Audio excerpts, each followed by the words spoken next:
और आपका कहाँ से आना होगा? आपका? हाँ। मैं छत्तीसगढ़ बिलासपुर से आया हुआ हूँ अच्छा। और मेरा नाम सिद्धार्थ मिश्रा है। मैं एक प्राइवेट बैंक में काम करता हूँ और छत्तीसगढ़ और बिहार की लोकेशन देखता हूँ। तो यहाँ का पता कैसे मिला? मैं बीच बीच में कुछ वीडियोस देखता रहता था, तो अचानक उसमें से यूट्यूब में आपका एक वीडियो देखा हाँ। और वो अच्छा लगा।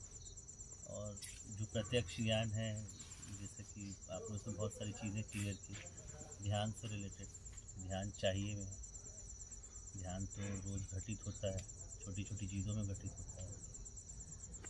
और ऐसी कुछ चीज़ें और पढ़ी मैंने ध्यान के पहले, धारणा, लेकिन धारणा में थोड़ा कंफ्यूज हो गया। तो धारणा अच्छा लगा कि समझ में आया? समझ बैठो में बेटा। आया, आगे भी बढ़ना है। क्योंकि अच्छा लगना और समझ में आना। अच्छा ठीक, बिस्किट खिला दो। अच्छा लगना और समझ में आना फर्क है क्या? जी। हाँ, क्योंकि जो हमें अच्छा लगता है उसी में हम फंस गए। नहीं, समझ में आना है और समझ को रूपांतरित करना है। हाँ एकदम। और समझने के बाद ये समझना है कि आखिर इसका आखिरी परिणाम क्या है, इसका परिणाम है या नहीं, और है तो किस तरह है, मेरे उपयोग में है या नहीं। ज़्यादातर आप देखेंगे कि हम वो काम करते हैं जिसका हमारे जीवन में बाहरी उपयोग है, आंतरिक नहीं। कर तो हम रहे हैं, जब से हमारा जन्म हुआ कुछ न कुछ हम लगे ही हैं, लेकिन देखना ये है कि हम लगे कहाँ हैं और उसका परिणाम क्या है। जब तक परिणाम ना समझ में आए तब तक काम नहीं करना चाहिए। ज़्यादातर देखिए कि लोग साधनाएं कर रहे हैं, लेकिन परिणाम का कोई अता पता नहीं है। जो उनको साधनाएं बता रहे हैं उनके भी जीवन में परिणाम का पता नहीं है क्या? और जब सिखाने वाले की ये स्थिति है तो सीखने वाले की क्या स्थिति होगी? वो कैसे परिणाम तक पहुंचेगा? रास्ता बताने वाले को ही अगर लक्ष्य का पता न हो तो फिर जाने वाला कहाँ जाएगा? और ज़्यादातर यही हो रहा है। ज़्यादातर यही हो रहा है कि आज हमारे समाज में अध्यात्म एक व्यापार हो गया। इसमें लोगों ने व्यापार में लाके इसको रख दिया और खरीदी और बिक्री होने लगी जोरों से, और उसके जिम्मेदार हम लोग हैं।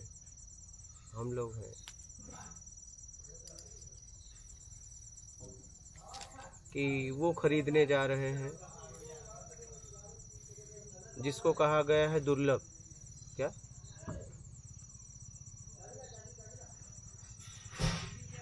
कहा गया है कि जीवन में सत्संग बहुत दुर्लभ से मिलता है, दुर्लभ है। लेकिन आज हम पैसा दे के करवाना चाहते हैं क्या सत्संग? वो सत्संग नहीं है, वो कथा है, वो प्रवचन है, उससे कल्याण नहीं है। बस कुछ समय के लिए बाहरी जीवन में बदलाव हो जाएगा उससे, लेकिन आंतरिक नहीं। क्या?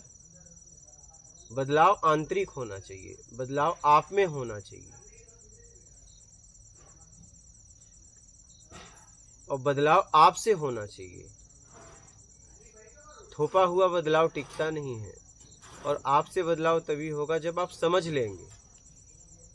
अगर बिना आप समझे कुछ कर रहे हैं तो बदलाव तो होगा, लेकिन कुछ समय के लिए। वो बदलाव आंतरिक आपसे नहीं होगा, और उस बदलाव का कोई मतलब भी नहीं है।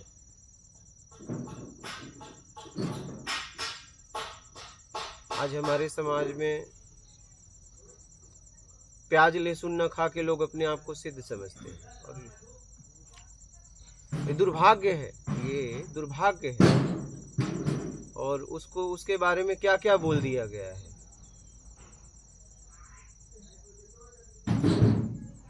दुर्भाग्य नहीं है? आपको नहीं लगता है?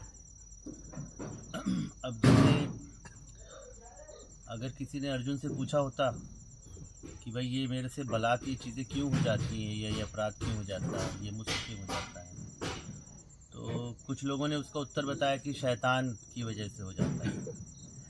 फिर कृष्ण जी उसका उत्तर ये देते हैं, क्योंकि अर्जुन अगर ये बोलता कि भाई अगर शैतान से हो जाता है तो मैं उसको नमन करूँगा, न कि परमात्मा को करूँगा, वो ज़्यादा पावरफुल है।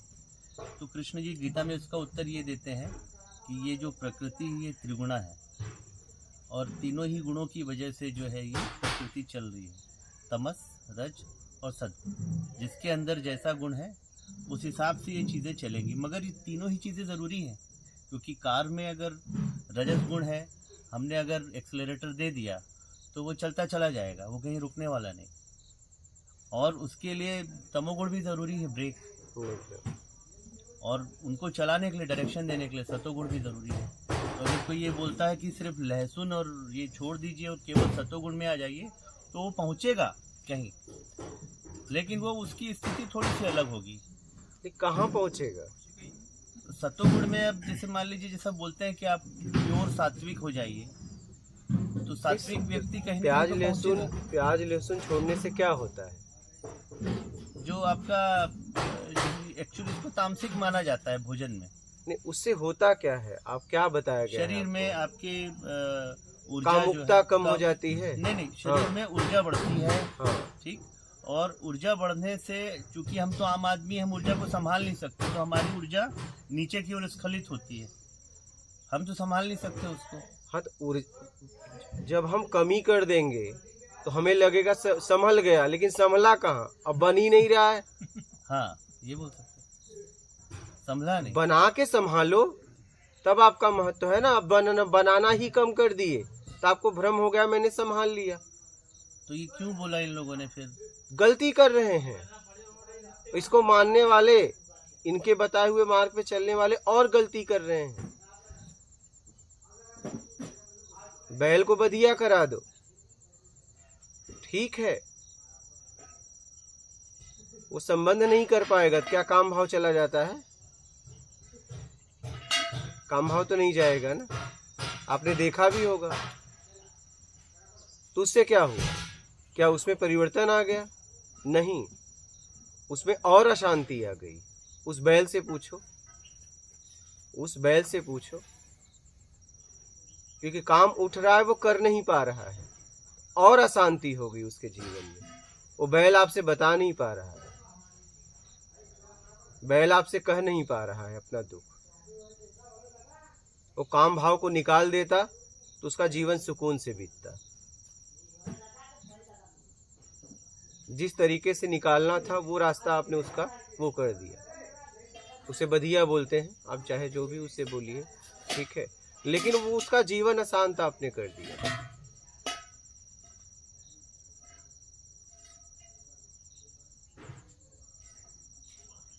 आप में जब ऊर्जा रहेगी तभी ना आपको समझ में आएगा कि मैं इसका कैसे उपयोग करूं।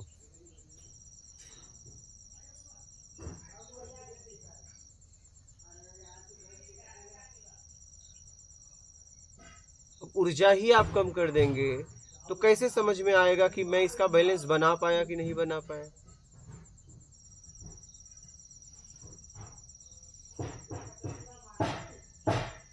तो ये लोग गलतियां कर रहे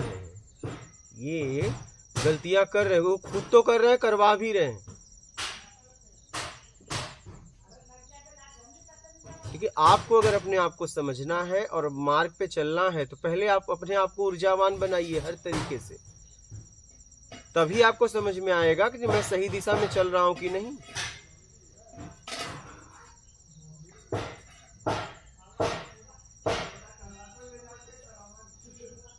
और हमारे शरीर के 3 गुण हैं, सात्विक, तामसी, राजसी। बाकी जितने भी शरीर हैं इस पृथ्वी पर, शरीर के गुण नहीं, उस जीव का बस स्वभाव है, शरीर का गुण नहीं है। उस जीव का स्वभाव है, मूल वो अपने स्वभाव में जीता है। मानव के हाथ में 3 में से कोई भी अपना सकता है, उसके पूरे बस में है, सात्विक भी, तामसी भी, राजसी भी।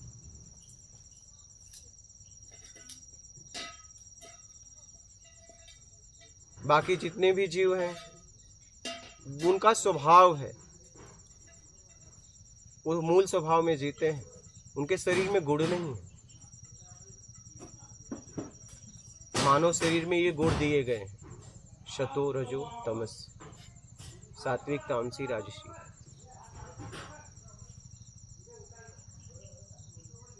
तो कहने का मतलब क्या है कि हमें खुल के बात नहीं करने दी जाती। पहले तो हमें रोक ही दिया जाता है कि हम जो कह रहे हैं वो आप मान लो। बचपन से हमारे साथ लोगों ने यही किया, हमसे खुल के बात नहीं की, हमारी बात को सुना ही नहीं किसी ने, बस अपनी बात सुनाए।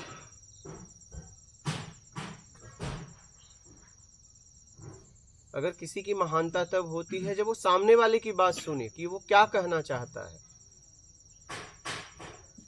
बस मैं जो कह रहा हूं वो सुनो और ये करो,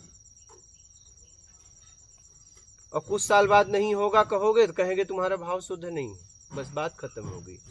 क्या बात? इसी में बात खत्म हो गई। तुम्हारी श्रद्धा ठीक नहीं, तुम्हारी आस्था, ये आप दे रहे थे, समझा रहे थे, तब आपको पता नहीं था। आप तो स्थिति पे थे ना, आपको तो सब पता। तो ये 2 साल बाद पता चला कि मैं उस लायक नहीं हूं, कंठी देने के बाद। ज्यादातर यही होता है ना, यही होता है। मैं यही देख रहा हूं, 12-13 साल हो गए मुझे यही देखते हुए।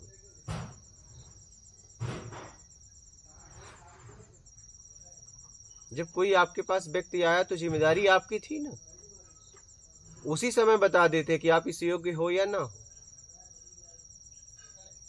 लेकिन इतने सालों के बाद वो भी जब पीछे पड़ा तो, उनके पीछे पड़ा तो कि कुछ हो नहीं रहा है, कुछ हो नहीं रहा है, तब ज्यादातर बोल देंगे कि तुम्हारा तो भाव ठीक नहीं था, हम क्या करें।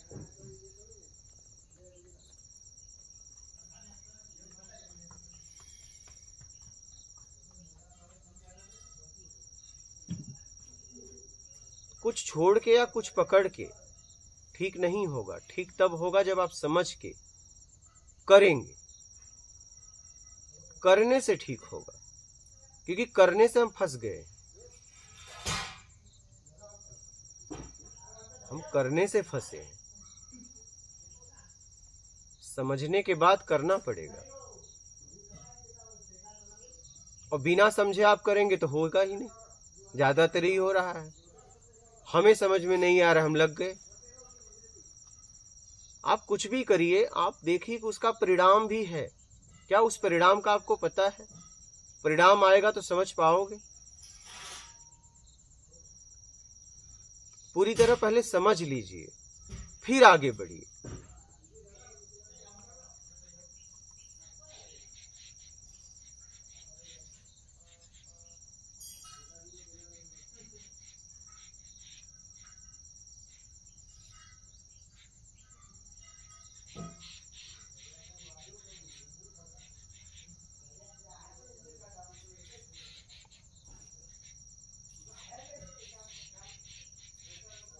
और कोई आपका प्रश्न है तो बोलिए। प्रश्न तो बहुत सारे हैं, कचरे की तरह भरे हुए तो हैं। बोलिए, शुरुआत तो आपको करना पड़ेगी। और मतलब लिटरली कचरा ही है सब। अब आपके है सामने तो बैठ तो रहा हूँ, लेकिन क्या है कि आपके इतने सारे वीडियोस हैं, 3-3 घंटे 4-4 घंटे के। हाँ, तो समय थोड़ा सा कम मिल पाता है, तो उस चक्कर में काम थोड़ा सा ज़्यादा हो जाता है। रिकवरी देखता हूँ मैं दोनों स्टेट की, थोड़ा सा काम ज़्यादा हो जाता है। पारिवारिक जिम्मेदारी, कंपनी की ऑलरेडी जो है जिम्मेदारी, और साथ में जो इस दिशा में मन जो लगा रहता है शुरुआत से। आप लगे हैं, मन नहीं। हाँ, मतलब मैं लगा हूँ। नहीं, मन तो अब क्या बिल्कुल है, अपने अलग को है। सही शब्दों का उपयोग करना है। बिल्कुल सही। आज मैं वही चीज़ सोच रहा था, आज मैं इनको बोल भी रहा हाँ, था, वही चीज़ बोला था जो सभी, क्योंकि प्रैक्टिस वही है ना, हाँ, वही आदत बन गई, आदत बन गई। आदत। तो मैं चाहूँगा तो मन करेगा और शरीर करेगा, जैसा आप भी बोलते हैं, आप भी यही बोलते हैं, आपके शब्द भी हैं। आप शरीर के द्वारा इच्छा करेंगे, मन शरीर के लिए काम करता है, बिल्कुल ठीक, सीधा आपके लिए नहीं। जी। बोलिए। इसमें आगे बढ़ने के लिए मैं, मतलब मेरा जो अनुभव रहा है, मैं पहले एक अघोर में पंथ में बाबा जी थे, जिनके आशीर्वाद से मेरी बेटी हुई 6 साल बाद।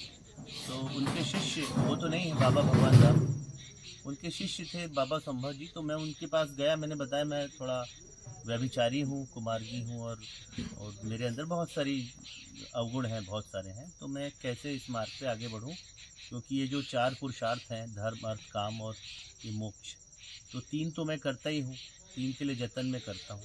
ये मोक्ष के लिए जो है मैं क्या करूँ? तो उनने बोला, पहले तो देखा मुझे, फिर उन्होंने ये बोला कि आप अध्ययन कीजिए, आप पहले समझिए चीज़ों, धीरे धीरे आपको चीज़ें आएंगी, समझ में आएंगी। और फिर मैं इसी बीच अमरकंटक में फक्कड़ बाबा रुद्र गंगा वाले जो थे, जिनकी समाधि हो गई 8 साल हो गए, तो उनके पास में बीच बीच में समय निकाल के जाता था। तो जंगल में एक छोटी सी कुटिया थी उनकी, और प्योर सन्यासी ही थे वो। तो उनने देखी मेरी स्थिति और उन्हें ये बोला कि कुछ छो करो, और उन्होंने एक मंत्र दिया कि बोले इसको घोटते रहना करके। और वो काम धाम के चलते होता ये कि जैसे खाली बैठे हैं तो चालू करेंगे, लेकिन जहाँ काम आएगा तो फिर वो दशा, वहाँ से वो भाव निकल जाता है, वो पूरा हो नहीं पाता।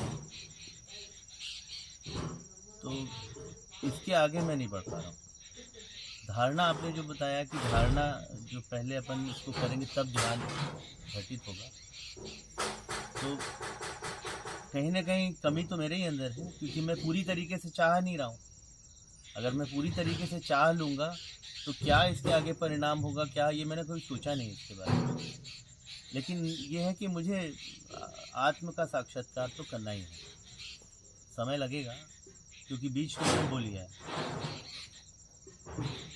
थोड़ा थोड़ा खाद पानी ये सब मैं देते रहता हूँ, और इसी श्रृंखला में आपसे भी मुलाकात हो गई, आपके भी दर्शन हो गए।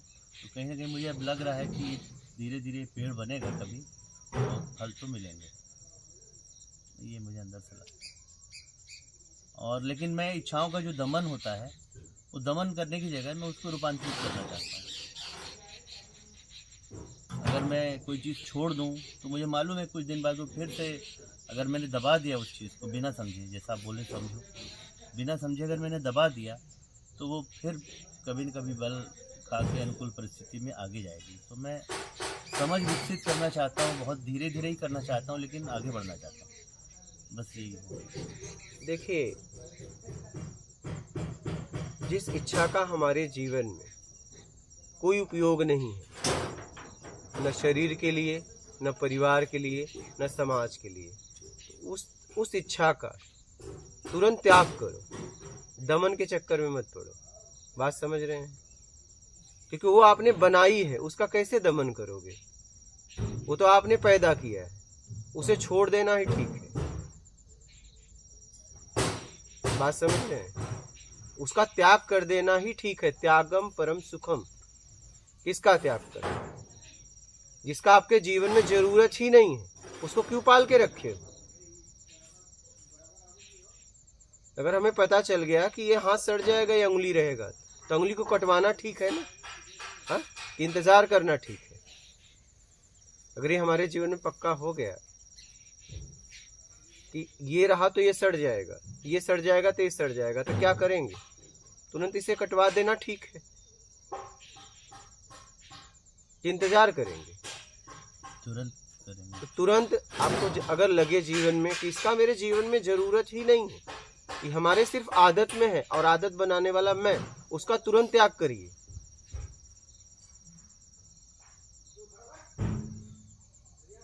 तुरंत इसलिए त्याग करिए कि अगला सांस आप ले पाएंगे या नहीं ले पाएंगे आपको पता नहीं है। कम से कम त्याग में जाएं, क्या पकड़ के ना जाएं। जैसे आपको समझ में आ जाए ये आपके लिए ठीक नहीं है, तुरंत त्याग करिए उसका, तुरंत जगह पे।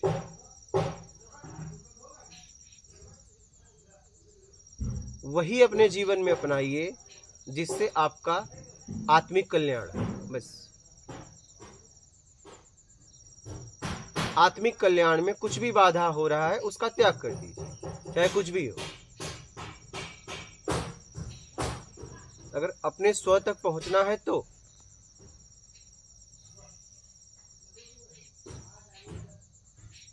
क्योंकि उसमें कुछ समझना ही नहीं, उसमें मुझे कुछ समझना ही नहीं।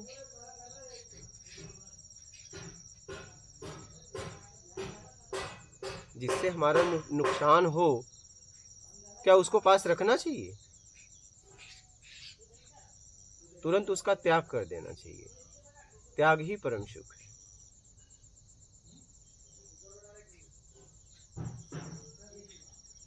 समझ रहे? कुछ भी हो। तो फिर ये जो धागे के अगर दो छोर हैं तो दोनों ही तो एक्सट्रीम पॉइंट है। अगर मैं पूरा छोड़ दूं तो भी एक्सट्रीम हो गया और पूरा पकड़ लूं तो भी एक्सट्रीम हो गया। तो ये मध्यम मार्ग फिर क्यों बताया गया? मतलब ऐसा मुझे लगता है। जीवन जीने के लिए क्या चाहिए? भोजन, ठीक, शरीर का जिसमें पोषण हो जाए, ठीक है। लेकिन हम फंसे कहाँ हैं? स्वाद में, ठीक है। और उसके बाद व्यवहारिक जगत में हम कहाँ फंसे हैं? मान के चक्कर में, बड़ा या छोटा बनने के चक्कर में, या योग्यता से ज्यादा चाहिए इस चक्कर में, दिखावा के चक्कर में। बस इतना है, और कुछ है? हाँ, यही सब है, तकलीफ, स्वाद है। और इसकी कोई जरूरत है?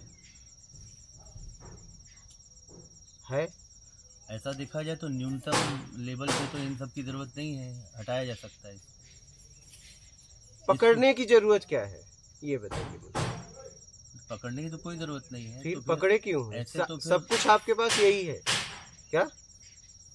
यहाँ अगर किसी के पास कुछ है तो बस इतना ही है।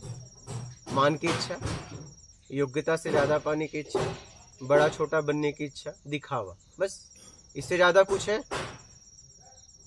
तो आपको लगता है कि आपको रखना चाहिए? आप किसी को सलाह दोगे कि इसके लिए जियो? प्राइवेट कंपनीज में अगर आप काम करेंगे तो आपको वो मोटिवेशन ही यही देते हैं, या आगे बढ़ने के लिए, आपको ऊपर उठने के लिए जो मोटिवेशन देते हैं काम में, हाँ। वो लगभग कुछ इसी तरीके का रहता है। काम को हम काम के तरीके से करेंगे तो आगे जाएंगे, कि ये सब रख के करेंगे तो आगे जाएंगे? ये बताइए। काम के तरीके से, बस खत्म बात। काम में इसकी जरूरत ही नहीं है। ये इसकी जरूरत सिर्फ आपके लिए है और किसी के लिए नहीं। इससे कोई बेनिफिट किसी का नहीं है।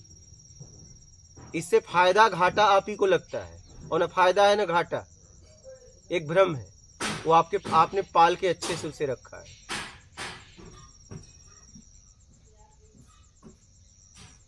कोई भी सीनियर हमें काम सिखाता है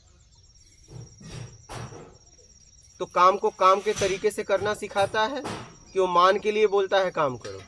कभी ऐसे शब्दों का उपयोग हुआ है? बोलिए। अब जैसे मोटिवेशन अगर देते हैं तो वो यही मोटिवेशन रहता है कि आपको आगे बढ़ना है कि नहीं? आगे बढ़ना है, मात नर्मदे, आगे बढ़ना है। क्या कोई सीनियर आज तक आपको ये शब्दों का उपयोग किया कि मान के लिए जीना, दिखावा करना, नहीं, बड़ा छोटा बनना, योग्यता से ज्यादा पाना? बताइए, दुनिया में आपसे कोई व्यक्ति ऐसा मिला? नहीं। फिर आगे बढ़ने, उसने कहा आगे बढ़ो, तो आगे बढ़ो, तो आगे बढ़ने के पीछे उसने ये भी कहा मेहनत करो? नहीं, उसका इशारा मेहनत की तरफ था। अगर वो कह रहा है कि आगे बढ़ो तो उसका इशारा मेहनत की तरफ भी था, नहीं था? तो मेहनत को पकड़ना चाहिए ना। मेहनत तो हम लोग करते ही हैं, लेकिन कहीं ना कहीं ये भाव जाने अनजाने आ ही जाता है। अब मतलब अभ्यास नहीं है शायद इस चीज का। ये आपको छोड़ना पड़ेगा अगर आप आत्मिक कल्याण करना चाहते हो। तो मान की इच्छा, योग्यता से ज्यादा पाने की इच्छा, दिखावा और बड़ा छोटा बनने की इच्छा, बस इसी में हम उलझे हुए हैं और इसी में उलझाए हुए हैं। क्या हमारे पास इससे ज्यादा कुछ नहीं है? आपको लगता है? बस इतना ही है, और इतना हमें खूब परेशान किया है। क्या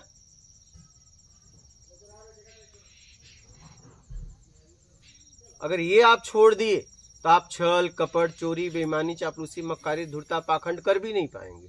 क्या आपसे होगा नहीं? आप चाहेंगे तो भी नहीं होगा। होगा? नहीं होगा। बट अगर जैसे जीवन में जैसे हम अगर ईमानदारी के साथ जीते हैं, तो मैं देखता हूँ कि गांव देहात में, मैं गांव में जाता हूँ, एक्चुअली मेरा काम ही गांव में जाना है, और गांव के किसानों से रिकवरी का हमारा जो होता है लोन वगैरह से रिलेटेड वो काम होता है। तो हम देखते हैं ऐसे कई किसान मिलते हैं जो जिनके लिए संतोष परम सुख है, वो बहुत संतोषी जीव होते हैं। उनके अंदर देख के ही समझ में आता है इनके अंदर न छल है न कपट, अपना खेती किसानी में मगन है और उस तरीके का ही जीवन जी रहे हैं।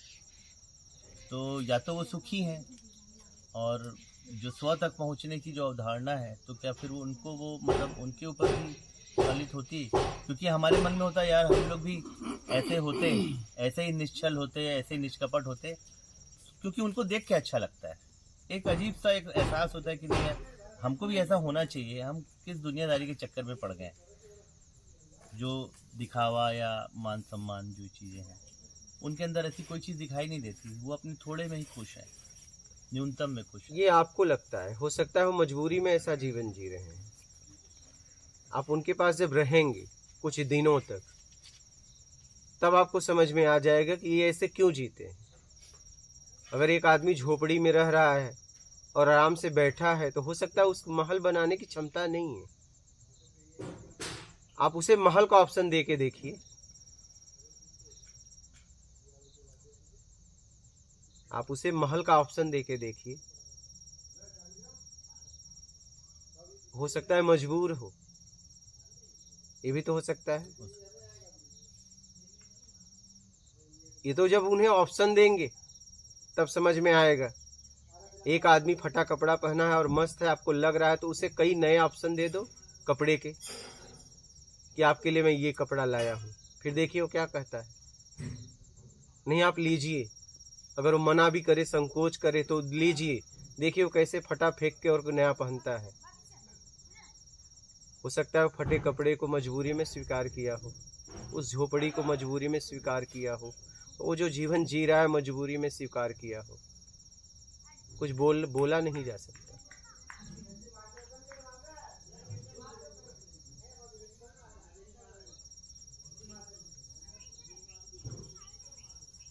आपसे जितने भी जूनियर हैं यही सोच रहे होंगे कि आपके देखिए पोस्ट पे कितने खुश हो, लेकिन आप सीनियर वाले को देख रहे हो, हाँ, कि हम यहाँ कब पहुंचे। नहीं, इतनी जल्दी पहुँचे, वो है ना। लेकिन ये आपसे जो जूनियर है वो आपको बहुत सुखी देखता होगा कि कितने संतुष्ट हैं, देखिए पोस्ट पे बैठे हैं, लेकिन वो आपकी संतुष्टि देख रहा है। लेकिन वो जूनियर है, इसलिए आप उसे कह नहीं सकते कि मैं संतुष्ट नहीं हूँ। बात समझ रहे हैं?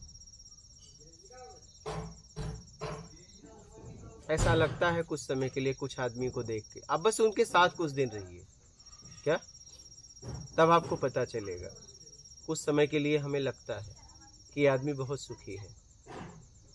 आप उसके साथ रहिए, फिर उसके जीवन का कलह 2 दिन बाद सुनाएगा। पहले दिन कोई भी देखो आपके घर पे मेहमान आया, तो पहले दिन आप सब उससे छुपाते हो, नहीं, उसे अच्छा से अच्छा खिलाते हो, भले आपके पास नहीं, उधार लेके आते हो। लेकिन 3 दिन रह ले तो सब बाहर आने लगेगा। अगर गांव के लोगों को, ऐसे लोगों को समझना है, तो उनके बीच में जीने लगो, और बिना कुछ दिए, क्या, बिना कुछ दिए उनके साथ जीने लगो। हम 13 साल हो गए घूमते हुए फटे कपड़ों में, क्या, झोपड़ी से लेके अरबपतियों के साथ उठना बैठना रहना खाना पीना मेरा हुआ है फटे कपड़ों में। फ्लाइट से एसी से घूमना मेरा फटे कपड़ों में हुआ है। मैंने समाज को बहुत, बस मुझे समझना था, अपने आप को भी समाज को भी, क्या चाहते हैं लोग, क्या ये खुश हैं। ऐसा लगता है ये खुश हैं। जब शहर का आदमी गांव में आता है, कहता है क्या हरियाली है, क्या बहुत बढ़िया है, आप लोग क्या जिंदगी, 1 हफ्ते में वो उगन हो जाती है, कहता है मैं आज जाना चाहता हूँ। नहीं, रह लो ना गांव में फिर, अगर इतनी हरियाली है, इतना अच्छा लग रहा है, बस वो 1 हफ्ते के लिए, क्या। देखो ना, छुट्टियों को महीने में जब शहर से लोग गांव में आते हैं, कितने खुश होते हैं, लेकिन वो 1 हफ्ता की खुशी है।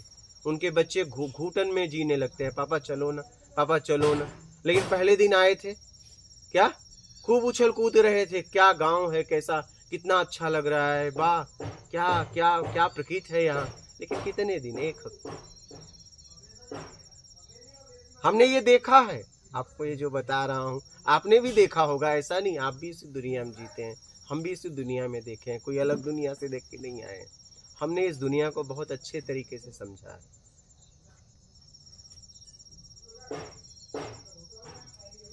इस दुनिया में प्रसन्न वही है जिसे कुछ नहीं चाहिए। कि क्या? जिसे कुछ नहीं चाहिए। ऐसा व्यक्ति आपसे मिला? अभी हाल ही में मिले हैं एक, मतलब मैं तो उनको क्या बोलूँ, स्थित प्रज्ञ ही बोल सकता हूँ। और न सुख में उनको कोई वो है न दुख में। 84 ईयर्स की एज है उनकी शायद। अभी शादी में मैं आया था इंडिया, वहाँ मिले। बैंक ऑफ बड़ौदा के रिटायर्ड जीएम हैं और उन्होंने बहुत कुछ देखा है। अभी संस्कृत का अध्ययन कर रहे हैं अपना, और चीज़ें पढ़ते रहते हैं और उसको अपने जीवन में उतारते हैं। तो उनसे देख के बात करके मुझे बड़ा अच्छा लगा। तो लगभग उनका भी यही कहना था, लेकिन ये है कि जब तक व्यवहार में नहीं उतारेंगे। पढ़ रहे हैं, अभी पढ़ रहा है, लेकिन इसका मतलब कुछ चाहिए। किताबों में भी है, इसका मतलब कुछ चाहिए। कुछ चाहिए। नहीं, किताबें भी नहीं होती क्या? इसका मतलब किताबों में कुछ खोज रहे हैं। कुछ चाहिए। हाँ, अभी भी वो कुछ नहीं चाहिए में नहीं है, कुछ चाहिए में है, इसलिए किताबों में वो खोज रहे हैं। तो आदमी जब पूरा पूर्ण या संतृप्त जब तक महसूस न करे, सेटिस्फाइड एकदम, तब तक तो वो खोजता ही रहेगा। आप भी 12 साल तक खोजे ही। हाँ, मैं वही तो कह रहा हूँ, वही तो कह रहा हूँ। लास्ट में आपको पता चला कि यार कुछ नहीं चाहिए। तो ये स्थिति आने में अब अगले पल का तो भरोसा नहीं, जैसा आप बताते हैं। नहीं, हम क्या बताते हैं, आपको भी पता है अगला सांस हम ले पाए ना ले पाए, आपको भी पता है।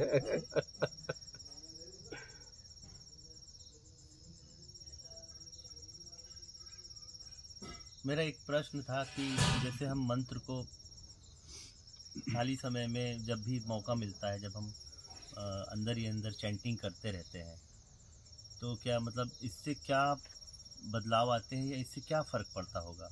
मुझे बस इतना ही दिखता है कि विचार जो है उस समय तक थमे रह सकते हैं।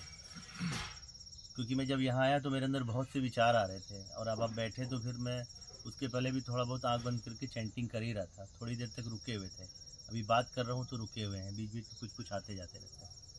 तो ये क्या विचारों को रोकने की प्रक्रिया है चैंटिंग करना, या लगातार जिसको बोलते हैं अजपा की स्थिति में लाना, या कुछ ऐसा? क्या विचार धीरे धीरे रुक जाते हैं उससे? विचार देखिए कब आते हैं, जब आपको चाहिए। भूख लगी तो भूख का विचार आया, आपकी जरूरत में विचार आते हैं। विचार ऐसे ही नहीं आते, देश काल स्थिति परिस्थिति में विचार आते हैं। देश काल स्थिति परिस्थिति में विचार आते रहते हैं। आप जैसी आपकी इच्छाएं हैं, आपने जैसी आपकी आदतें बना ली हैं, उस हिसाब से विचार आते हैं। तो विचारों से आपको परेशानी नहीं है। जिन विचारों में राग द्वेष आ जाता है उससे परेशानी है। विचारों से आपको कोई परेशानी नहीं। विचार तो हर वक्त आ रहे हैं, आप देख रहे हैं, दृश्य विचार आ रहे हैं। लेकिन कोई ऐसा व्यक्ति सामने दिख गया जिसे आप पसंद नहीं करते, उस समय विचार आपके बदल जाएंगे। क्या? भीड़ जा रही थी, कोई तकलीफ नहीं थी, लेकिन उस व्यक्ति को देखते ही आपकी मनोदशा बदल गई, आपकी आंतरिक भाव बदल गए। लेकिन जिसके प्रति आपका प्रेम था, अगर उसे देखे तो आपकी स्थिति बदल गई, आप प्रसन्न हो गए। विचार बाहर से आते हैं, विचार बाहर से आते हैं, इंद्रियों द्वारा जो हम महसूस करते हैं, देखते हैं। फिर जितना हम अचेतन मन में जमा किए हैं, अचेतन मन और चेतन मन, बहिर्मुखी अंतर्मुखी, तो जितना हम अंदर जमा किए रहते हैं, वो जब बाहर से हमें नहीं मिलता है तो अंदर खोजने लगते हैं। मतलब हर वक्त मुझे कुछ न कुछ चाहिए। क्या? हर वक्त हमें कुछ न कुछ चाहिए। और मंत्र जाप अगर कर रहे हैं आप पूरे, अगर आप ईमानदार हैं, पूरे ईमानदार हैं और सत्कर्म में लगे हैं, तब मंत्र जाप का जीवन में कोई मतलब है। अगर ये नहीं है तो मंत्र जाप नहीं करना चाहिए। और क्यों, मतलब ऐसा क्यों? इसलिए कि उससे ऊर्जा मिलेगा तो और बेईमानी करने लगोगे और अपना पतन क्योंकि करोगे। ऊर्जा को संभालना हमको नहीं आता है। अगर ईमानदारी करोगे तो संभल जाओगे, बेईमानी करोगे तो ऊर्जा कहाँ लगाओगे। एक आदमी बेवड़ा है, वो 100 रुपया पाता था, वो पी के जाता था, उसे 2000 दे दोगे तो क्या करेगा? घर भी नहीं पहुंचेगा, लेटेगा रास्ते में पी के। पहले उसकी शराब छुड़ाओ, पहले आप उसकी शराब छुड़ाओ, फिर उसे ऊर्जा दो। इसलिए तो पहले नाम जब लोग देते नहीं थे, आप तो पंजीरी की तरह बट रहा है। पहले लोग देते थे, इतिहास पढ़िए, कई साल तक घुमाते थे। आज तो आप गए तो मत जाइए वापस, नहीं तो कहीं से ले लोगे, मुझसे मंत्र ले लो, जाते ही दे देते हैं। आप इतिहास शास्त्र पढ़ रहे हैं, अध्ययन करते हैं ना? नहीं, शास्त्रों में तो नहीं है, चाहे लेकिन जिसका भी अध्ययन ऐसा, हाँ, मतलब कहीं न कहीं तो सुनते होंगे कहीं आर्टिकल में, कहीं ऐसा कि पहले के गुरु ऐसे नहीं देते थे। पहले वो पूरी क्षमता जांच लेते थे, क्या करना चाहते हो, क्या आपकी इच्छा है, क्या मनोकामना है, क्या पाना चाहते हो, क्या खोना चाहते हो। जब पूरी तरह जांच लेते थे तब जाके मंत्र देते थे, योग्यता को देख के। और आज के आओ मंत्र ले लो, बांट रहे हैं, माइक से लगा के बांट रहे हैं। 10 मंत्र बोल दिए, आप जिसको उठाना है उठा लो। ऐसा ही हो रहा है ज्यादातर। मंत्र का जीवन में महत्व है, ऐसा नहीं है, लेकिन आप किस स्थिति में करते हो, आपकी स्थिति क्या है, आपकी स्थिति क्या है, किस स्थिति में करते हो। आप बेईमानी करोगे तो उस ऊर्जा को कहाँ लगाओगे, कहाँ लगाओगे? बेईमानी में ही लगाओगे। और कहाँ लगाओगे? ईमानदारी करोगे तो ईमानदारी में लगाओगे। तो अगर आप कोई भी मंत्र कर रहे हैं तो आप पहले तो पूरे ईमानदार हो जाइए। हाँ, ईमानदार फिर मंत्र और सत्कर्म, तब उससे आपको लाभ मिलेगा। और अगर आपने या तो ईमानदार या बेईमान, क्या, हाँ, परसेंटेज में मत जाना। और ईमानदारी में भी तो स्केल है गुरुजी, क्योंकि ईमानदारी ईमानदारी होती है, नहीं, उसमें नहीं, क्या स्केल निकाल रहे जैसे हैं? देखिए, मैं मतलब आपको लगेगा शायद मैं उतर कर रहा हूँ, हो सकता कर नहीं, रहा आप हूँ, बोलिए। क्योंकि मैं खुल के बात करना चाहता हाँ, हूँ, बोलिए बोलिए। तो मुझे माफ़ कीजिएगा। क्योंकि हाँ, बोलिए। मैं ये, जैसे मान लीजिए, जैसे पहले होता था अमीर गरीब दो ही होते थे, कि एक धनवान की बेटी ने एक निर्धन का दामन छोड़ दिया, यही दो सुनते थे हम लोग, अमीर और गरीब। बाद में पता चला मिडिल क्लास भी है, बीच में एक मध्यम वर्ग भी है, क्योंकि हम लोग उसको वर्टिकल देख रहे हैं। फिर वो आगे खोज हुई तो पता चला कि अमीरी में भी वो 3 तरीके के अमीर हैं। एक बहुत ही अमीर है जो 1 करोड़ की साइकिल चलाते हैं, हाँ, फिर वीवीआईपी कह दो। फिर एक 25 लाख की और एक 15 लाख की, हाँ, वैसे भी अमीर हैं। गरीब में भी 3 प्रकार के अमीर हो गए, 3 गरीब हो गए। तो लगा कि ये तो कहानी इसमें जम नहीं पाएगी, तो उन लोगों ने ये किया कि यार इसको स्केल में देखते हैं कि ये सेंटर है, ये इस तरफ का एक्सट्रीम है, ये इस तरफ का एक्सट्रीम है। अगर कोई आदमी लेफ्टिस्ट है, लेफ्ट विचारधारा वाला है, स्टालिन को ले लीजिए, और इधर हिटलर को ले लीजिए, राइटिस्ट है वो, इसने 60 लाख लोगों को मरवा दिया, इसने 40 लाख लोगों को मरवा दिया, अपनी अपनी विचारधारा है। फिर जब हम धीरे धीरे पास आते हैं सेंटर के, तो पता चलता है कि कांग्रेस थोड़ा सा इधर है। माफ़ कीजिएगा, मैं कोई पॉलिटिकल पार्टी का नाम नहीं लेना चाहता, कोई भी एक पार्टी जो है शायद इधर है, कोई एक पार्टी इधर है, आसपास ही है। तो इसी तरीके से ईमानदारी और बेईमानी का भी अगर स्केल करें तो सेंटर में जो है वो क्या है,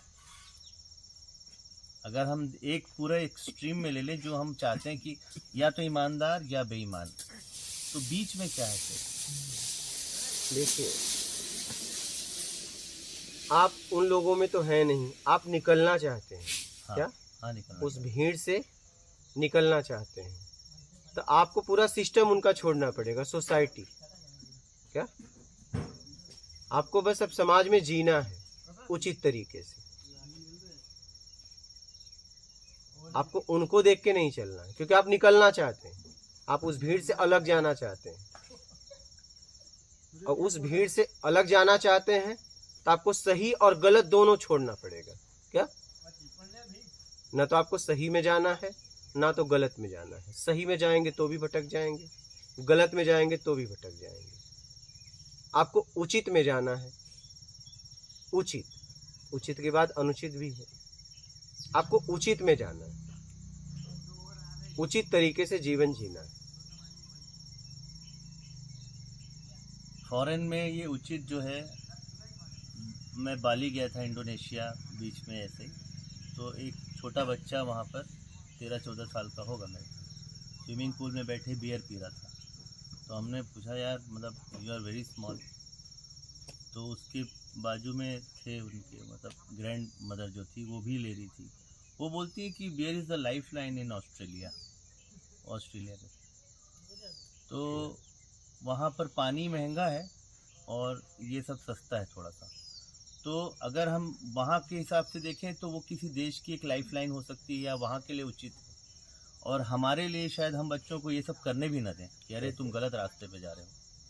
अगर कोई आदमी, जैसे पुराने समय में सुनते थे कोई डाकू होता था जो अमीरों का पैसा लूट के गरीबों में बांट देता था, गरीबों के लिए वो देवता था, मसीहा था, और वो डाकू अपने हिसाब से सोचता था मैं बहुत उचित कर रहा हूँ, और पुलिस और कानून जो है वो सोचते थे कि ये अनुचित कर रहा है, गलत कर रहा है।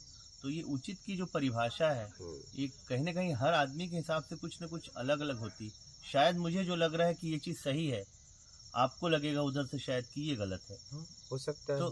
तो इसमें मैं सही कहाँ से मैं लेके आऊँ कि ये उचित मैं कहाँ से लेके आऊँ? हो सकता है गलत तो गलत है।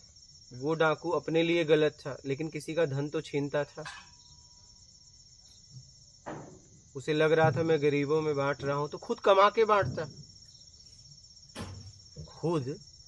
बांटता, तो गलत तो था ही। किसी भी तरफ से आप देखेंगे तो आप खुद यही निर्णय लेंगे कि वो गलत था, इसलिए कि अगर बांटना ही था तो खुद का कमा के बांटता ना। छीन के बांटने की क्या जरूरत थी? गलत ही होता है। शायद उसकी विचारधारा शायद ऐसी बनी। गलत ही होता है। आप चाहे जहां से भी लेंगे, अगर समझौता नहीं करेंगे तो क्या? अगर आप समझौता नहीं करेंगे तो गलत होता है और सही होता है। और आध्यात्मिक आत्म कल्याण में अगर आपको आगे बढ़ना है अध्यात्म के माध्यम से, तो सही गलत को भी छोड़ना पड़ेगा आपको। क्या? सही गलत तो संसार में जीने के लिए है, सामने वाले के लिए, लेकिन आप सही गलत से भी छूट के आगे बढ़ना चाहते हो। तो इसको एक उदाहरण के रूप में बस मुझे समझाइए, ताकि मैं इसको डेली लाइफ में जो है मतलब फॉलो कर सकूं। मतलब एक उदाहरण अगर मुझे मिल जाए। आंतरिक ईमानदारी, मैं ईमानदार हूं, मुझे पता है, मेहनत और मेरे कर्म से किसी को तकलीफ ना पहुंचे, ये भाव मेरा है। अगर पहुंचता है तो उसका जिम्मेदार वो व्यक्ति है। ठीक है? क्योंकि 3 प्रवृत्तियां हैं, सात्विक, तामसी, राजसी। आप किसी भी प्रवृत्ति में काम करोगे, किसी में भी, तो कोई न कोई तो निराश होगा आपसे, कोई न कोई निराश होगा। आप होने दो, लेकिन इतना ध्यान रखो कि आप जिम्मेदार हो या नहीं, ये आपको पता चल जाएगा। अगर आप जिम्मेदार हो तो ऐसा काम मत करो, और आप जिम्मेदार नहीं हो, छोड़ दो। ये आपको हर जगह समझ के जीना पड़ेगा। ये आपको हर जगह समझ के जीना पड़ेगा। समझौता जीवन में नहीं करना, समझौता जीवन में नहीं करना।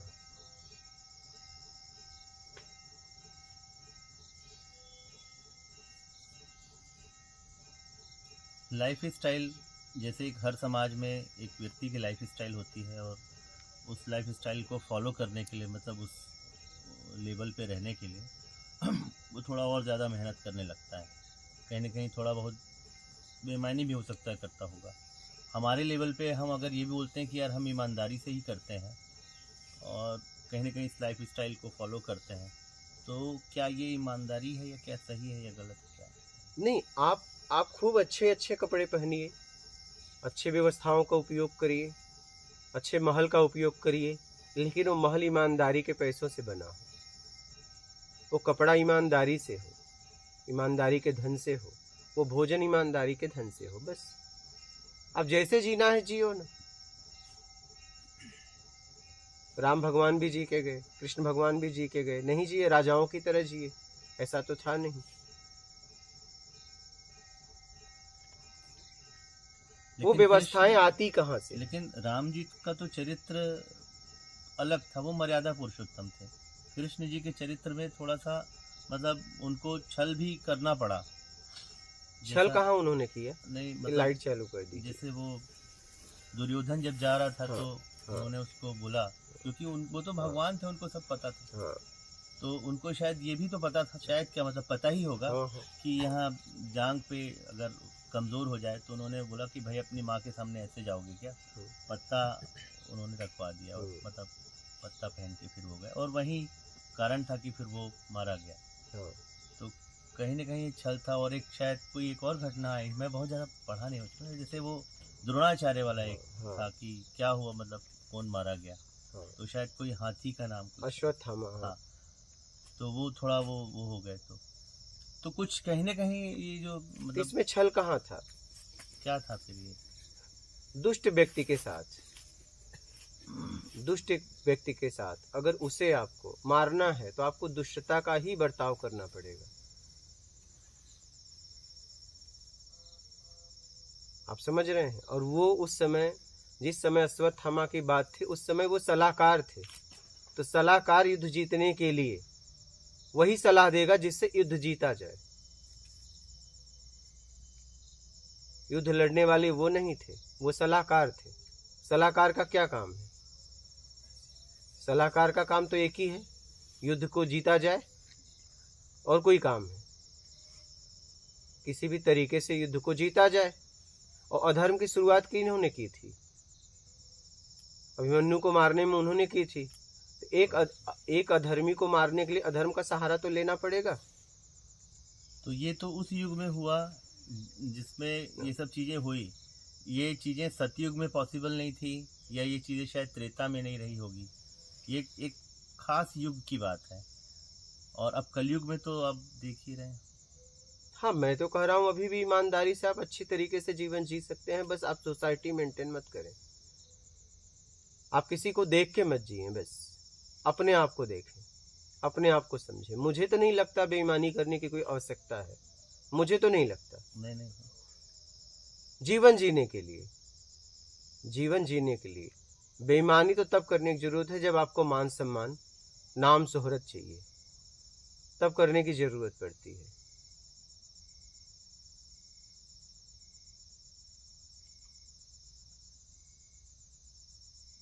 कुछ चीज़ें क्लियर हो गई हैं, और धीरे धीरे और क्लियर होंगी। नहीं, एकदम हो जाएंगी, साफ सुथरी हो जाएंगी, एकदम साफ सुथरी हो जाएंगी। क्योंकि मैं देख के समझ के बोलता हूँ। मैं वो बोलूँगा ही नहीं जो आप कर न पाओ, मैं वही कहूँगा आप जो कर सकते हो, और बहुत आराम से कर सकते हो। इसमें कोई आपसे ज़बरदस्ती भी अपने आप से करने की ज़रूरत नहीं है। बस अपने लिए जीना चालू कर दो, बस बात खत्म। जब तक आप लोगों के लिए जियोगे, ये सब आपको करना पड़ेगा।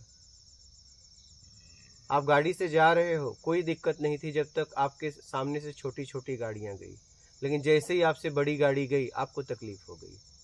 बस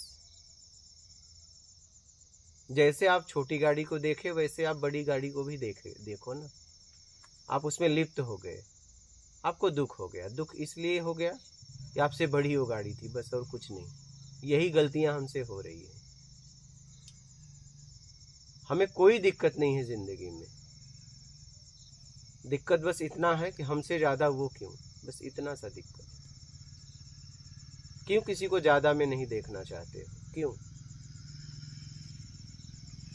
हमारे जीवन में अगर आप देख पाओ तो कोई दिक्कत आपको है ही नहीं है, दिक्कत आप पैदा करते हो सामने वाले को देख के।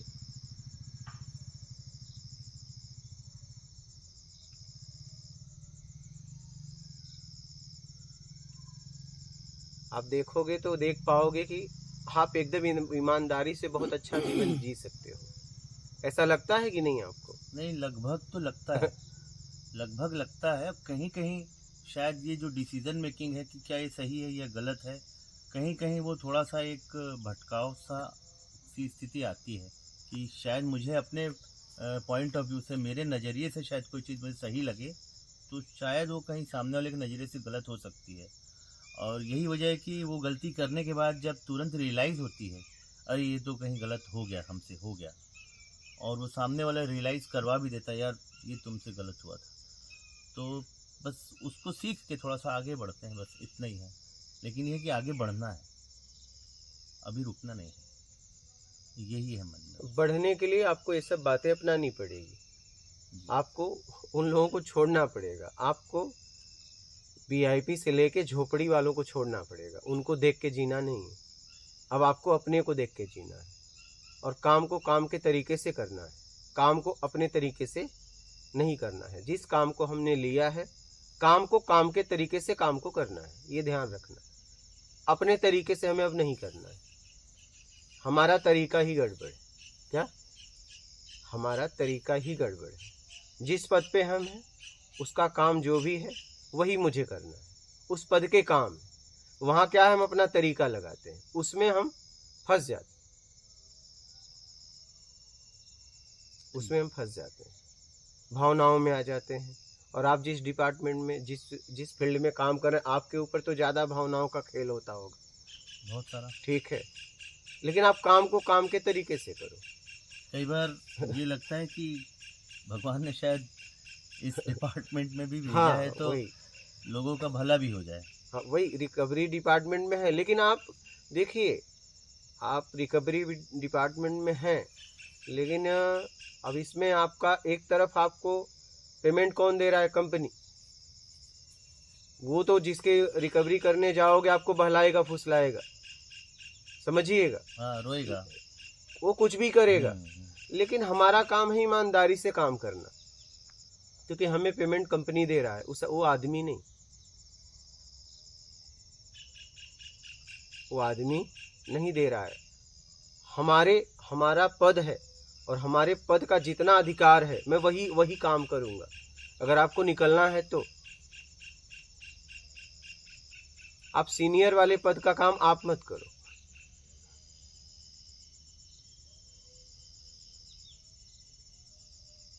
इसलिए कि आप जिस डिपार्टमेंट में हैं वहाँ भावनाओं का ही खेल है ज़्यादा। और कृष्ण भगवान जब दुर्योधन को रोके तो उसमें दो बातें थी। एक बात है, तो इतने बड़े हो गए तो माँ के साथ क्या नंगा जाना चाहिए? चलिए आप ही बताइए, आप ही बताइए। आपके सामने कोई माँ के सामने जाए और एकदम समझदार आदमी हो तो आप क्या कहोगे? माँ ने ही बुलाया था इस तरीके से। माँ ने बुलाया था, लेकिन आप क्या कहोगे? आप क्या सलाह दोगे? क्या पता श्रवण कुमार होते तो शायद वो चले जाते। अब यहाँ तो मैं इस पे क्या बोलूं? होते तब ना, आप क्या सलाह देते?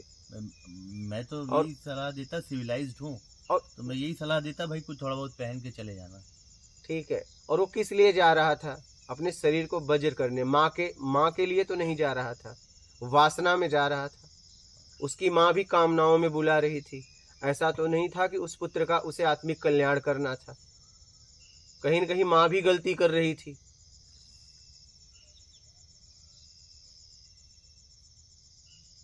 ऐसा तो नहीं कि बेटा मैं आँख खोलूंगी तो तुम्हारा आत्मिक कल्याण, तुम्हें मोक्ष मिल जाएगा। अगर ये इस भाव से बुलाया होता और कृष्ण भगवान रोकते तब तो गलत था। और दुर्योधन का व्यवहार भी आपने पढ़ा होगा।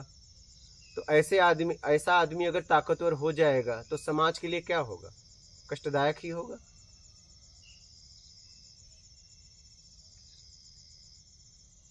होगा कि नहीं होगा?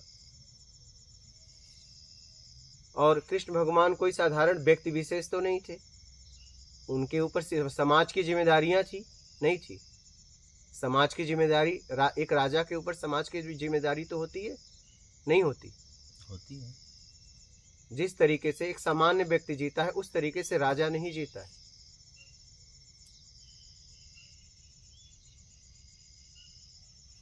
उन्हें पता था ये आने वाले समय में क्या करेगा।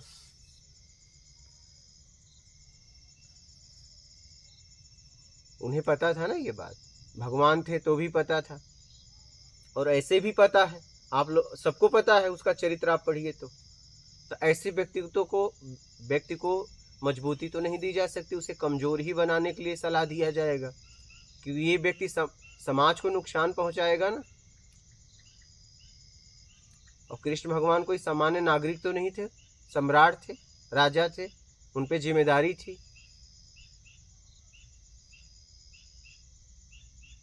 तो आप देखिए कौन सा व्यक्ति किस स्थिति में बात को बोला है, आप कहाँ वो कहाँ।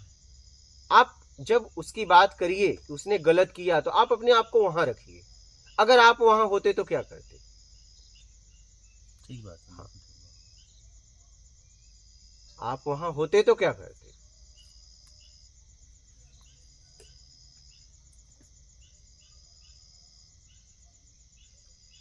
आप वहां होते तो क्या करते। मैं शायद कुतर्क कर रहा हूँ आपसे। नहीं, आप बोलिए, खुल के बोलिए, यहाँ पे कुतर्क तो होता नहीं। तो अगर जैसे मान लीजिए अगर कटघरे में कोई मर्डर का कोई आरोपी है जिसको पकड़ के लाया गया है, तो वो यही बोलता है कि जैसा अब अगर आप होते वहां तो क्या करते, मेरी बहन की इज्जत जा रही। मैं हाँ, उदाहरण दे रहा हूं। हाँ बोलिए। कल्पना। हाँ, तो जज अगर उसके उदाहरण को अगर वो समझ ले या उसकी तरफ से सोचने लगे तो उसका अपराध क्षम्य तो नहीं हो जाएगा, या वो जो गलत है वो गलत सही तो नहीं हो जाएगा। अभी आपने जो उदाहरण दिया, आत्मरक्षा में संविधान भी सजा नहीं देता। अगर ये सिद्ध हो जाए, अगर ये सिद्ध हो जाए कि आपने एक आदमी को बचाने के लिए, एक आदमी ने एक आदमी पर प्रहार किया, उसको बचाने के लिए आपने उसे मार दिया, तो आपको लगता है संविधान सजा देगा। प्रूफ होने के बाद, प्रूफ होने के बाद ही यहाँ प्रूफ की बात हो रही है, यहाँ पे सेटिंग की बात नहीं हो रही है। यहाँ प्रत्यक्ष तो प्रत्यक्ष, यहाँ सेटिंग की बात हम लोग नहीं कर रहे हैं। अगर आत्मरक्षा में प्रूफ हो जाए कि आपने आत्मरक्षा के लिए सामने वाले को मार दिया, नहीं तो आपको मार देता, तो क्या आपको लग रहा है आपको सजा मिलेगी। इस संविधान के हिसाब से तो मतलब नहीं मिलेगी उनको, नहीं मिलेगी। हाँ। दे ही नहीं सकता। अगर सिद्ध हो गया तो जज चाहे तो भी नहीं दे सकता। अगर ये बात सिद्ध हो गई कि आत्मरक्षा में उसने उसे मारा, तो जज भी सजा नहीं दे सकता। दे सकता है? नहीं दे सकता, क्योंकि जज के ऊपर भी कोई बैठा है। क्या यहाँ हम लोग क्या सोचते हैं ना कि हम लोग चला रहे हैं, कुछ पूरा सिस्टम काम कर रहा है। हमारे तरीके से हिसाब किताब नहीं होता है। हम क्या सोचते हैं ना, प्लस माइनस के चक्कर में रहते हैं, सेटिंग के चक्कर में रहते हैं। ऐसा नहीं है, प्रकृति में ऐसा नहीं है। यहाँ किसी की सेटिंग नहीं चलती है, किसी की भी सेटिंग नहीं चलती है।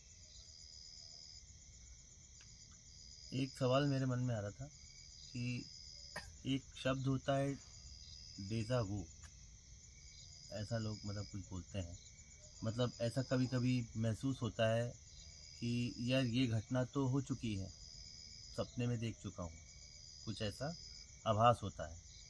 और जब वो घटना होती तो वो सपना याद आ जाता कि ऑलरेडी ऐसा हो चुका है। तो क्या जीवन में जितनी भी चीज़ें हमारी लाइफ में हो रही हैं, ये क्या ऑलरेडी मतलब स्क्रिप्टेड है, मतलब पहले से ही तय है? मैं बोल दे रहा हूँ, अगर इससे आप समझ गए तो समझ लेंगे। सब फिक्स है, फिक्स करने में हम फंस गए, बस इतनी सी बात है। सब फिक्स है, इस फिक्स में हम फिक्स करने में फंस गए, बस। मैं नहीं समझ पा रहा हूँ। हाँ, यही मैं तो इसको सोचना पड़ेगा। हाँ, मैं इसीलिए कहा इसको समझना। सब फिक्स है, सब फिक्स है। फिक्स करने वाला कौन था? मैं खुद। लेकिन मैं फिर फिक्स करने लगा, ऐसे नहीं ऐसे। आप ध्यान दीजिए। समझ गया मैं, अब हाँ? समझ गया। बस इसी में हम फंस गए, आप समझ गए? इसी में यही ईमानदारी बस कम्स इन एग्जिस्टेंस। हाँ, यही अस्तित्व में आती है ईमानदारी। हाँ, क्योंकि सब फिक्स था। सब फिक्स था, लेकिन हम फिक्स करने में फंस गए, उलझ गए, बस इतनी सी बात है।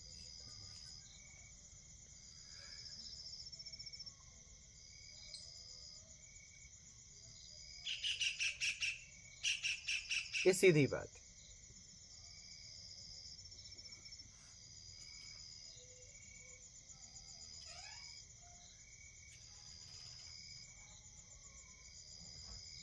मेरे ख्याल में मैंने ही सबका टाइम ले लिया। नहीं नहीं, आप बोलिए, ऐसा कुछ नहीं, आप बोलिए। यहाँ पे समय के पार की यात्रा है, यहाँ समय मत देखिए, ऐसा कुछ नहीं है।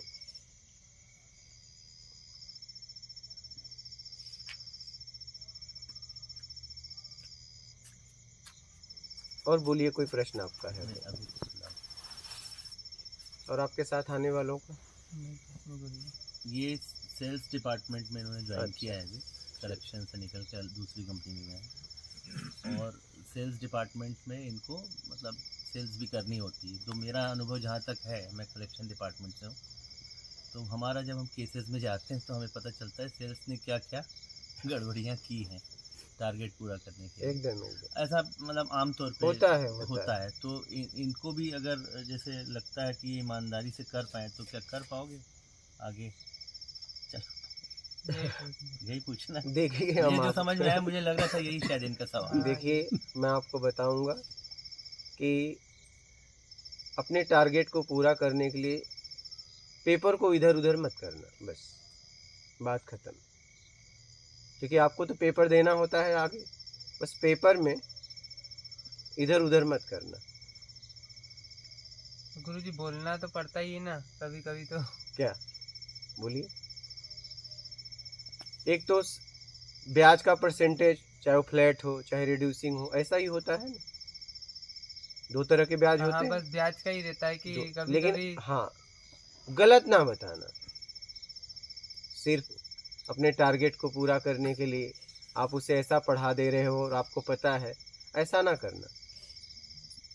उसे सीधा सीधा बताना, ऐसा है, बस बात खत्म। इधर से ना पेपर की गड़बड़ी करना, न इधर से ब्याज की गड़बड़ी करना। दो तरह से ब्याज होता है।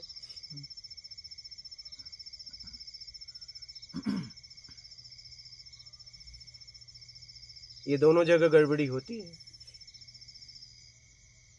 चाहे वो बैंक स्टेटमेंट हो, ठीक है, चाहे इनकम प्रूफ हो, चाहे आईटी फाइल हो, ठीक है, उसमें कभी गड़बड़ी मत करना।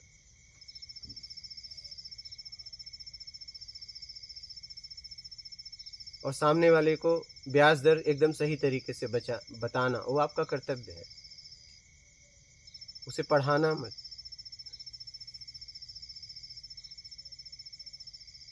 कुछ परसेंटेज के लिए, ठीक है, ये बेच दोगे ज़्यादा परसेंटेज मिलेगा, ये वाले में कम मिलेगा, ऐसा ना करना।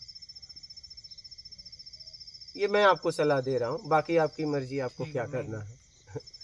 कि आप जो काम कर रहे हो उसमें यही सेटिंग कर सकते हो, इससे ज़्यादा तो नहीं। नहीं, मैं समझ रहा था कि शायद ये दुविधा होगी इनकी, पूछ नहीं पाते। नहीं, होती है, जिस फील्ड में आप हैं ये दुविधाएं होती हैं। क्योंकि एक तरफ टारगेट है, तो उस आदमी को दिला दिए, जो आदमी पता है भरेगा भी नहीं, ठीक है, भर देना दो, कम से कम। कभी कभी ऐसा होता है, दिलाने वाला बोलता है 3 भर देना, बाकी मत भरना, हम अट जाएंगे। नहीं, ऐसा होता है ना कि भाई 2 या 3 चेक बाउंस मत होने देना, बाकी मैं देख लूंगा। यही सब होता है घुमा फिरा के। ऐसा ना करना, ऐसा ना करना।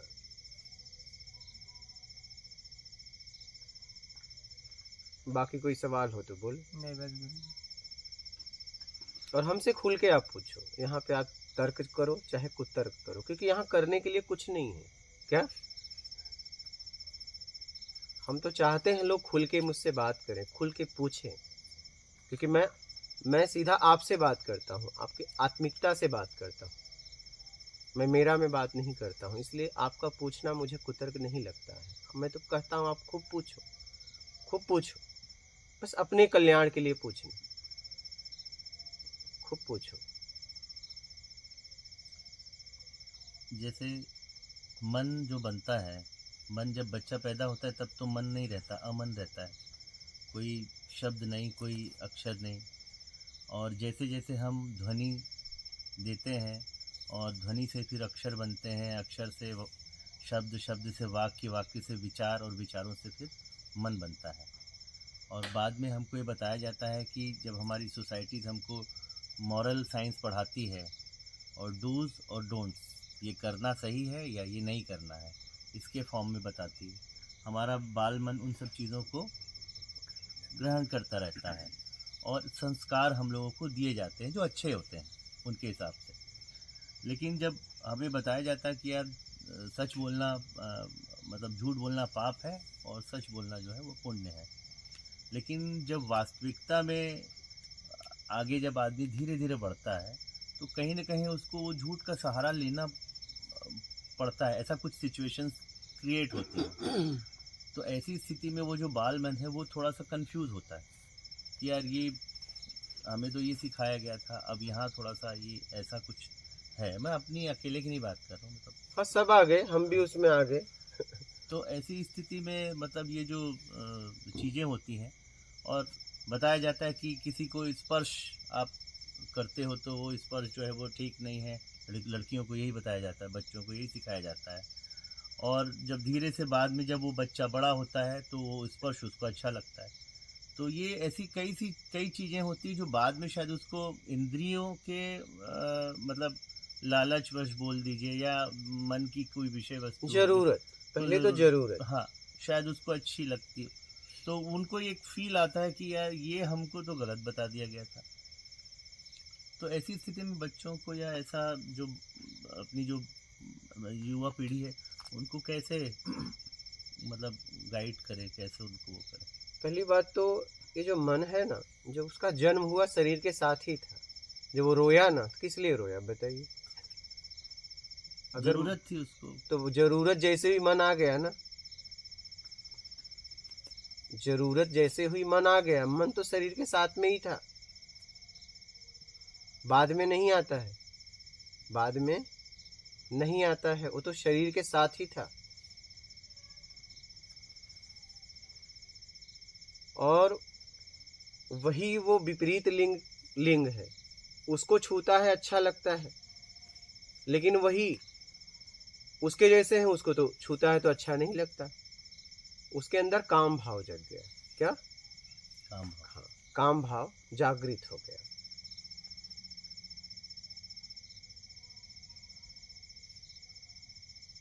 अब उसको आपने कैसा संस्कार दिया है उस हिसाब से वो जीवन जिएगा। एक तो संस्कार, एक तो उसका तरीका लेके पैदा होता है हर आदमी। हर आदमी तरीका पैदा होते ही लेके आता है। सब अपने अपने तरीके से ग्रहण करते हैं। आप कितना भी उन्हें सिखाइए, करेंगे वही जो उन्हें करना है। आप बस ऑप्शन दे सकते हैं। क्या? हाँ, वो आपके कहने से नहीं करेंगे, करेंगे तो बस दबाव भर। लेकिन जिस दिन आपका दबाव खत्म हो, वही करेंगे जो उन्हें करना था। तो बच्चों को संस्कार दीजिए। अगर वो कहते हैं, आपने उन्हें कहा ये करो, उन्होंने कहा मैं ये करूँगा।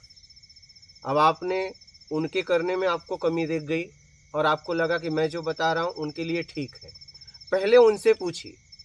महान वही होता है जो छोटे हैं उनको मौका देता है। पहले उनसे पूछिए कि आप ये करना चाहते हो तो क्यों करना चाहते हो, मुझे इसके बारे में बताओ। समझ रहे हैं?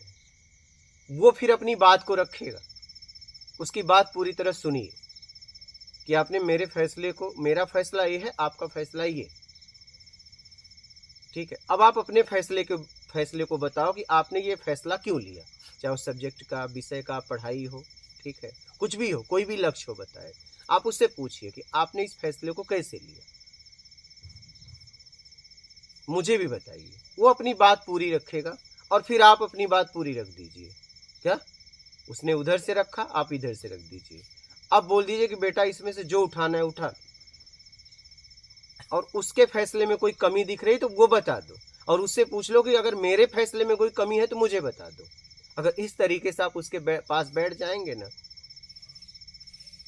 तो आपकी बात को कभी टालेगा नहीं। लेकिन हमारी आदत क्या है पता है? मैंने जो कहा वही होगा, तुमने जो कहा नहीं होगा। बात समझ रहे हैं? आपने उसे कहीं से दबाया,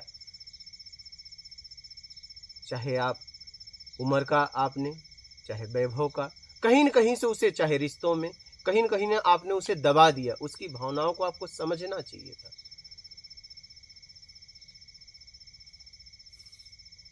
आपने उसे दबा दिया। अभी तो वो आपकी बात मान लेगा, लेकिन एक बदले की भावना उसके अंदर हो गई आपके लिए, क्योंकि आपने उसे दबाया है। ये कभी न कभी वो निकालेगा। कब? जब वो मजबूत हो जाएगा, आप कमजोर हो जाओगे, तब निकालेगा ही निकालेगा। चींटी भी अगर दबा दो तो पलट के काटती है ना, चाहे कोई भी हो उसके सामने। अपने बचाव में हर जीव काटता है।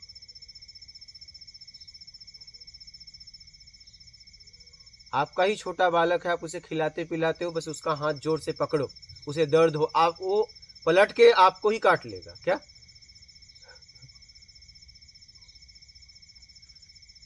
क्योंकि कोई भी व्यक्ति दबाव बर्दाश्त नहीं करना चाहता, कोई भी हो। इसलिए आप किसी को दबाइए मत, किसी की भावनाओं को समझिए, उससे बात करिए, उसे अपने बारे में बताइए। मैं आपके लिए ये सोचा हूं, आप क्या सोचे हो?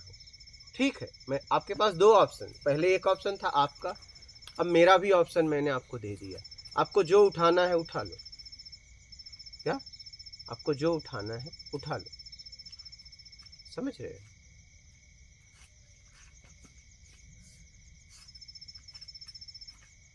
कहाँ जा रहे हो बालक?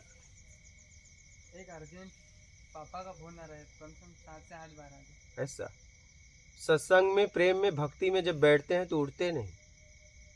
अभी तो बोल दो, ये आगे के लिए बता रहा हूँ। हाँ सर। हाँ, या तो बैठो मत। अब प्रेम में उतरे, पता चला पापा ने दरवाजा खटखटा दिया, पापा को बोल दो इतने देर तक अब मत खटखटाना। हाँ, बोल दो, नहीं फिर आप मानसिक तनाव में आ जाओगे। क्या? आप उतर नहीं पाओगे। आप उन्हें बोल दो, कोई काम हो तो बोलो, अब मैं जा रहा हूं, और अब दरवाजा मत खटखटाना। वो चाहे भक्ति में जाओ, चाहे प्रेम में उतरो, और चाहे सत्संग में बैठो। क्या? निपटा के तब आओ। बात समझ रहे हैं? क्योंकि तुम्हारे अलावा कोई वहां और है। क्या? तुम्हारे अलावा कोई और है। क्योंकि भक्ति हो, चाहे प्रेम, चाहे सत्संग हो, वो दो में होता है, एक में नहीं होता है। क्या? तो पापा को बोल के आओ कि दरवाजा ना खटखटाना, और नहीं तो मत आओ, नहीं तो मत आओ। ऐसा समझ रहे हैं? ये बात का विशेष ध्यान रखना आप लोग। कहीं भी रहना तो पूरी तरह रहना, नहीं तो मत रहो ना, क्या जरूरी है?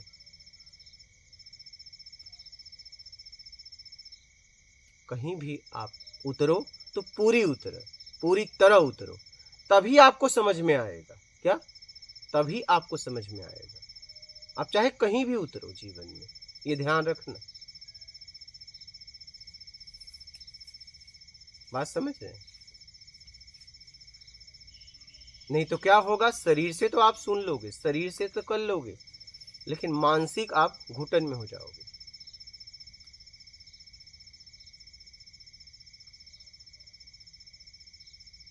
समझ रहे हैं?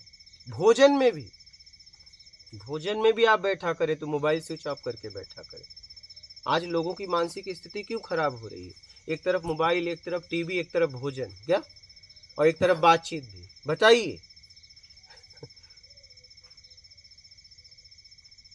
अब कैसे भोजन आप कर पाओगे पूरी तरह? बताइए, कैसे भोजन में उतर पाओगे?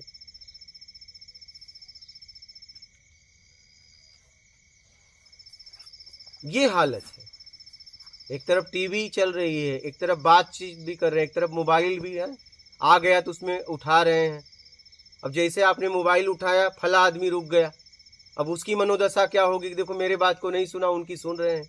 नहीं, बीवी होगी तो ही झगड़ा भी हो जाएगा कि मेरू बैलू नहीं है क्या आपको, जब देखो तो फोन में ही लगे रहते हो। नहीं, या पत्नी उठा लेगी तो आप कहोगे मैं दिन भर तेरे लिए काम करता हूं, मैं आया तो तेरे पास टाइम नहीं, दिन भर गप मार लिया कर। जब आप कहीं बैठिए, कहीं जाइए तो पूरी तरह जाइए, क्योंकि एक व्यक्ति आपको समय देगा। क्या? आपको भी पूरी तरह जब आप उतरेंगे तभी आप बातों को समझ पाएंगे, और नहीं तो वही इंद्रियों द्वारा बस यही शरीर तक रहेगा।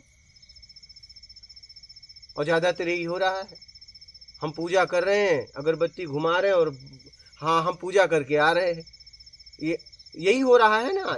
आज की भक्ति यही हो गई। जब उतरो तो पूरी तरह उतरो, नहीं तो मत उतरो। क्या जरूरत है? अपना तो समय बर्बाद करो, लेकिन एक आदमी और है। क्या? एक आदमी और है।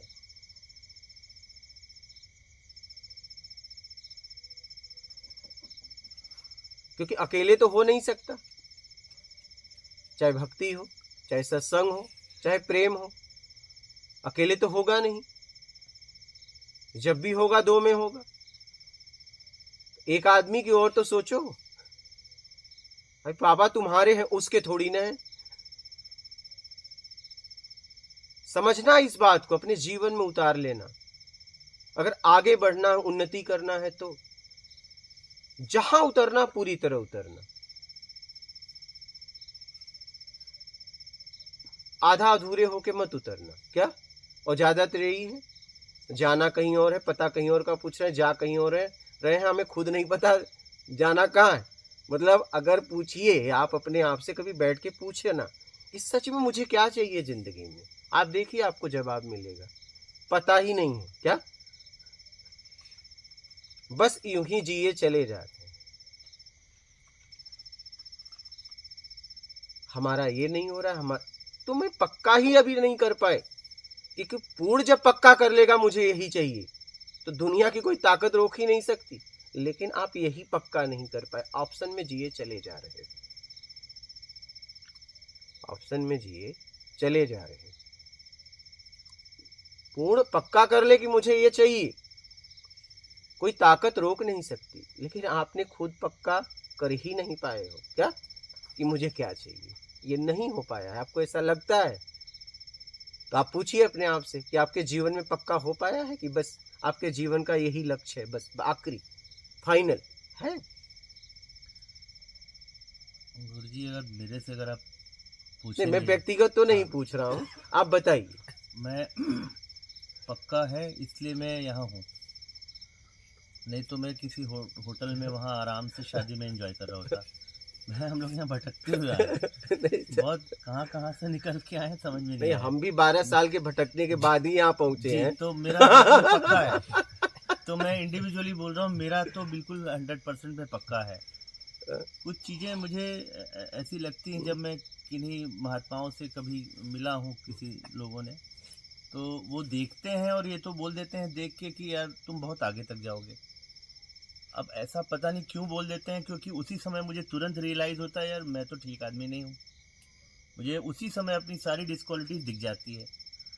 फिर एक सज्जन थे, उन्होंने बोला कि आपके दिमाग में, मतलब आपके मन में एक बीज तो आपने बो दिया है भगवत भक्ति का, या आपको आगे जाना है इसमें, तो धीरे धीरे इसमें खाद बीज देते रहो, पानी देते रहो, वो एक दिन पेड़ ज़रूर बनेगा।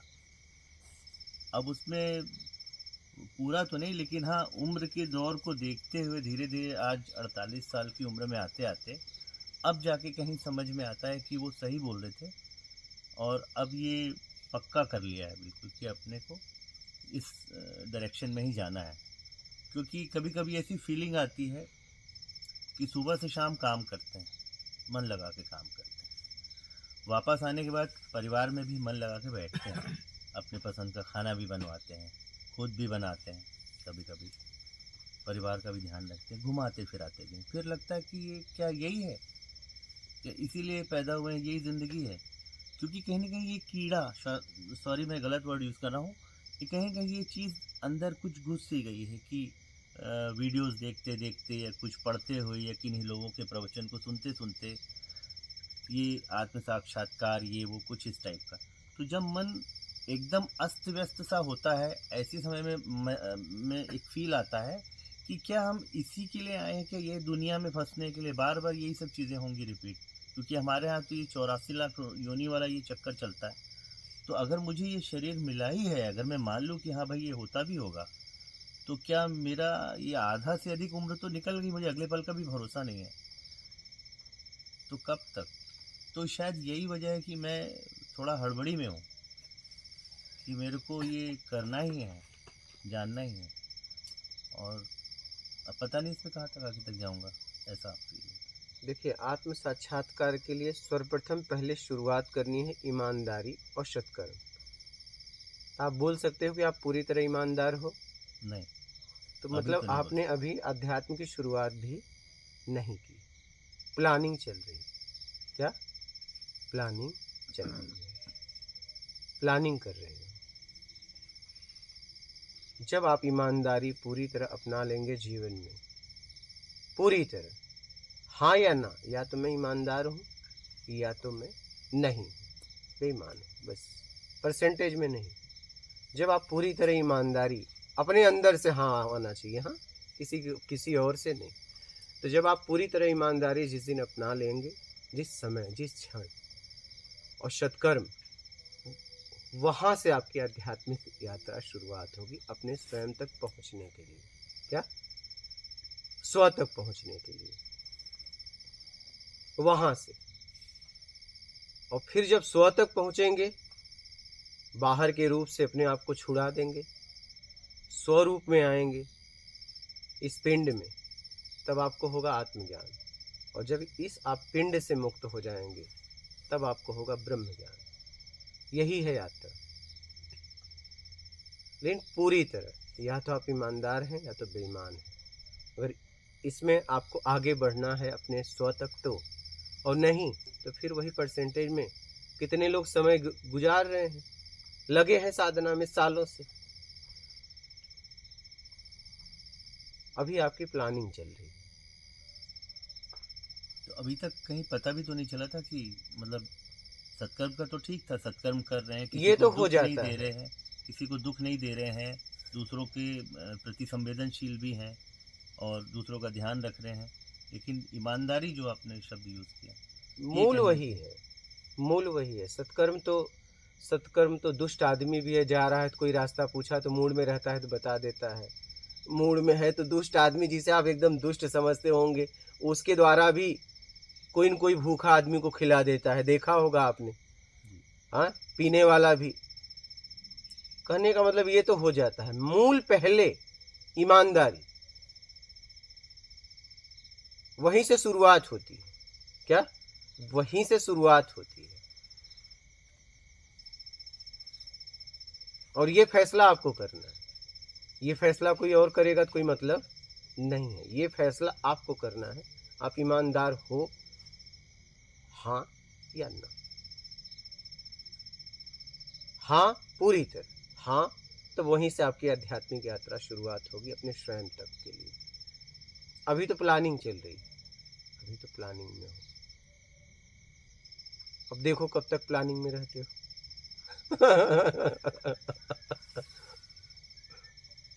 कब तक प्लानिंग में रहते हो।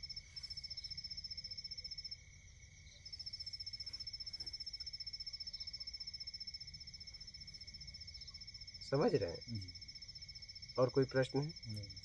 हो गया? हाँ, हो तो पूछिएगा, हाँ, निसंकोच। मात नर्मदे। नर्मदे।